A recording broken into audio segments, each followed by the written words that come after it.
కూటమి ప్రభుత్వం వచ్చాక కొత్త కష్టాలు వస్తున్నాయి. కొంతమంది ఉద్యోగులకి 3 నెలలుగా జీతాలు లేవు అంటూ సాక్షి ఒక కథనాన్ని ప్రొజెక్ట్ చేసుకొచ్చింది.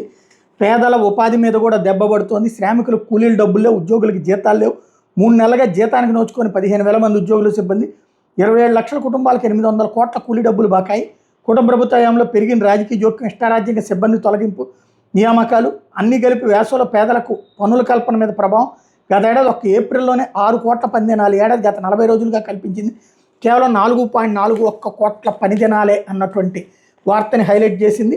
కూటమి ప్రభుత్వంలో రాష్ట్ర ఉపాధి హామీ పథకం అమలు అస్తవ్యస్తంగా మారింది. 27 లక్షల శ్రామికుల కుటుంబాలకు 800 కోట్ల మేర కూలీ డబ్బులు బకాయిలు ఉండటంతో పేదల ఆకలితో అలమటిస్తున్నారు. గ్రామ స్థాయి నుంచి రాష్ట్ర స్థాయి వరకు ఈ పథకం కింద పనిచేసే దాదాపు 15,000 మంది ఉద్యోగులు, సిబ్బంది 3 నెలలుగా వేతనాలు అందక విలవిల్లాడిపోతున్నారు.